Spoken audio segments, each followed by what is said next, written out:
শুক্রবার জুমার দিন দুপুর 12টা থেকে 2টার মধ্যে এই ছোট্ট দোয়াটি কেউ যদি 11 বার পাঠ করে, এরপরে সে আল্লাহর কাছে যা চাইবে আল্লাহ পাক তাকে তাই দান করবে। আপনি জানলে অবাক হয়ে যাবেন।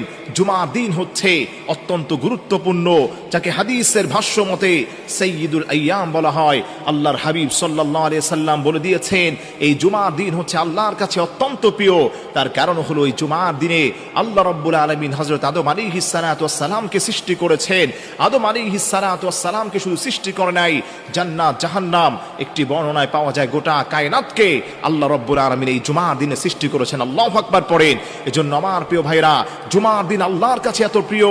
আল্লাহর হাবিব বলেন, এই জুমার দিনে কেউ যদি বেশি বেশি আল্লাহর কাছে দোয়া করতে পারে, আল্লাহ ওই গোলামের দোয়াগুলোকে কবুল করেন। এবং স্পেশালি যদি কিছু দোয়া পড়ে, কিছু নাম নিয়ে দোয়া করে, আল্লাহ তৎক্ষণাৎ ওই দোয়াকে কবুল করে নেন। মনে রাখবেন, শুক্রবার জুমার দিন দুপুর 12টা থেকে 2টার মধ্যে আপনি যদি এই দোয়াটাকে 11 বার পড়বেন, আপনি পড়বেন ইয়া রাহিমাল মাসাকিন, ইয়া রাহিমাল মাসাকিন, ইয়া রাহিমাল মাসাকিন।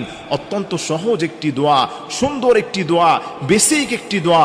বাচ্চারাও এটা সুন্দরভাবে পড়তে পারে, আপনিও পড়তে পারবেন। আপনি 11 বার যদি আল্লাহর উপর ভরসা করে এটা পাঠ করতে পারেন, এরপরে আপনি আল্লাহর কাছে যা চাইবেন আল্লাহ পাক আপনাকে তাই দান করবেন।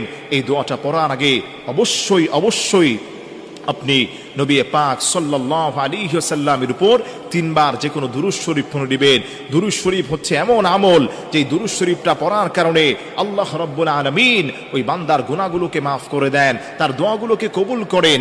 দোয়া যদি আপনি কবুল করাতে চান, তাহলে অবশ্যই অবশ্যই আপনাকে নবীজি সাল্লাল্লাহু আলাইহি ওয়াসাল্লামের উপর দুরূদ পড়তে হবে। যে যত বেশি নবীজির উপর দুরূদ পড়বে, আল্লাহ পাক তাকে তার দোয়া তত বেশি কবুল করে নেবেন। সুবহানাল্লাহ পড়েন। একটি হাদিসের মধ্যে পাওয়া যায়, আল্লাহর যেই গোলামটা আল্লাহর হাবিবের উপর দুরূদ শরীফ পড়ার পরে আল্লাহর কাছে হাত উঠিয়ে যা চাইবে আল্লাহ পাক তাকে তাই দান করবেন। কেউ যদি দোয়া করার পূর্বে আল্লাহর হাবিবের উপর দুরূদ শরীফ না পড়ে, ওই দোয়াটা মুআল্লাকুন ফিস সামা, আসমান এবং জমিনের মধ্যবর্তী স্থান এটা ভাসমান থাকে, ওই দোয়াকে কবুল করা হয় না। এজন্য আমার প্রিয় ভাইরা, আপনি যখনই শুক্রবার পাবেন জুমার দিন দুপুর 12টা থেকে 2টার মধ্যে, অবশ্যই আপনি প্রথমে আল্লাহর হাবিব সাল্লাল্লাহু আলাইহি সাল্লামের উপর 3 বার দুরূদ শরীফ পড়বেন। দুরূদ ইব্রাহিম পড়তে পারেন, সাল্লাল্লাহু আলাইহি ওয়াসাল্লাম এই দুরূদটাও আপনি পড়তে পারেন। এরপরে হাতে গুনে গুনে আপনি 11 বার পড়বেন ইয়া রাহিমাল মাসাকিন, ইয়া রাহিমাল মাসাকিন, ইয়া রাহিমাল মাসাকিন। এই ছোট্ট দোয়াটি আপনি 11 বার পাঠ করে আবারও 3 বার নবী পাক সাল্লাল্লাহু আলাইহি সাল্লামের উপর দুরূদ শরীফ পেশ করবেন। আল্লাহর কসম খেয়ে বলি,